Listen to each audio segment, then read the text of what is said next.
everyone, it's Julie Danaher. So today I'm sitting down with Leslie, my client who moved into single level living. And today I wanted to take a moment to interview Leslie to give you some insight on what that move could be like for you. I'm excited to do this interview today.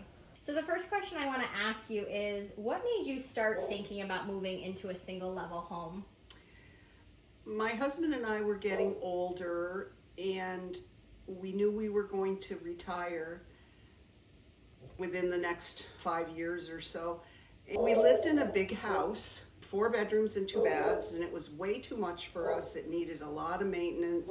All we were doing was filling up rooms with stuff we didn't need anymore. So my father died, and then we had to clean out his house, and that was such an overwhelming experience that we decided that after we passed away, we didn't want the people who were taking care of that stuff to have to go through that. We were trying to think about when we got older, would we really want to be going up and down stairs all the time?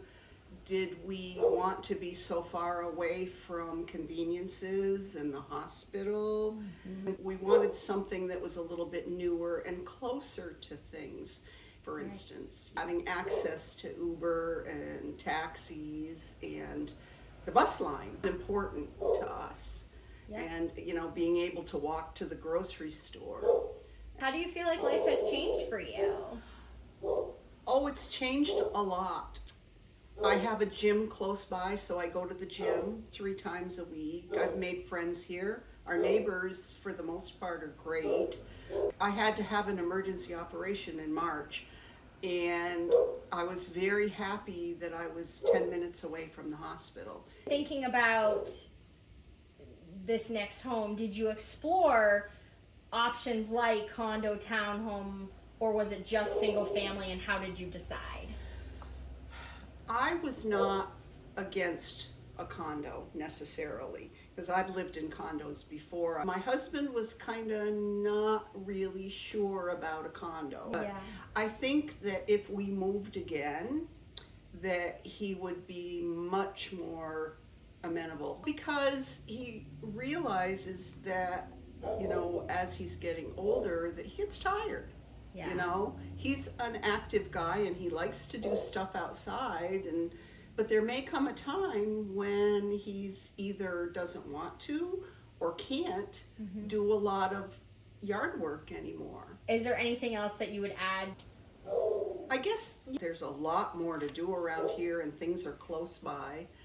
And health also, because we have access to stores that might have some healthier food, and different kinds of restaurants that might have healthier food around that really do kind of cater to very local, fresh ingredients.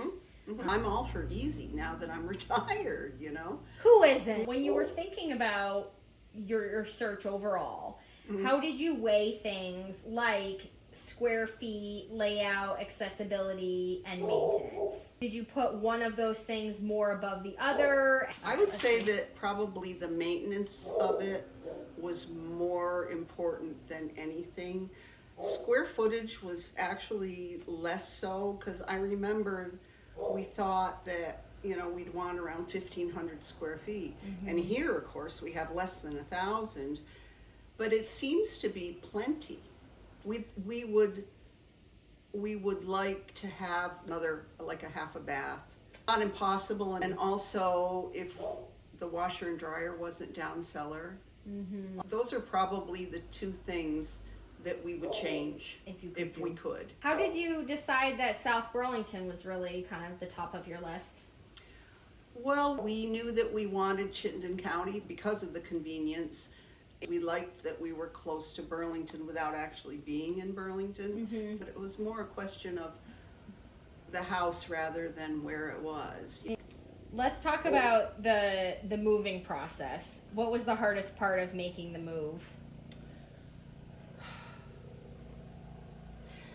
The moving itself was the easiest because we had somebody move us. We hired a mover. If you can afford to do that, it makes all the difference in the world. Yes. But it was, the things that were hard were like finding a storage place around here was really hard. We had a set time to do that, a set window. And that was a bit stressful. Well, what happened was we looked at this house. I think we had the offer like May 13th or something like that. Mm-hmm. And so they accepted our offer, and we had a closing date in July. So then we had to put our own house on the market. So we had only like a month to get that house ready to sell, to put it on the market. Because, I mean, we needed to sell it. Couldn't afford to carry 2 mortgages forever. Right. We were lucky that we were able to buy this house first. Yes. Didn't have to have a contingency or anything like that. So would you have done it any other way in hindsight, or no? Okay. No. If we had it to do over again, we would do the same thing over again. Do you have any advice for people who are, because it's like moving to a smaller space in general from a larger space when making the move? What we did was just in the beginning, we kept what we absolutely needed to have, like some silverware. And then it was a question of giving stuff to people. So we gave a lot of stuff away. We put stuff out for free. Some stuff went to, solid waste. But whatever you think you need, you probably need less. Has the new layout impacted your day-to-day in any surprising ways? And what are your favorite parts of your new space? Well, I would say when we're both getting ready, that you have to it's kind of like a dance. You kind of have to choreograph what you're going to do when you're going somewhere. We love the deck. We love the backyard. We've done a lot of work on it. Yes. But so we spend a lot of time back there, and we've created a nice private space. We have a fence, around the back. So really the fact that it's a busy street doesn't really impact us that much. The thing that probably I love the most about here are all the windows.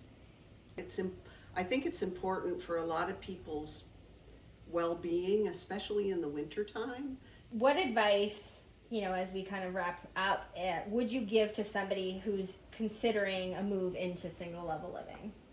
I would say make sure if you cut down your square footage. For me, cutting it down more turned out to be a good thing for us. So don't, say I want to have 1,500 or 1,800 square feet or whatever, because you might not need it. You might be able to save yourself some money. Okay, thank you for this wonderful interview. It was nice hearing from you that it's not just about the house, but about the lifestyle you live outside the house and your priorities as well. And if you're thinking about a similar move to single level living and you have any other questions, I'd be happy to have a conversation. And I hope that you found this video helpful. Thanks, everyone.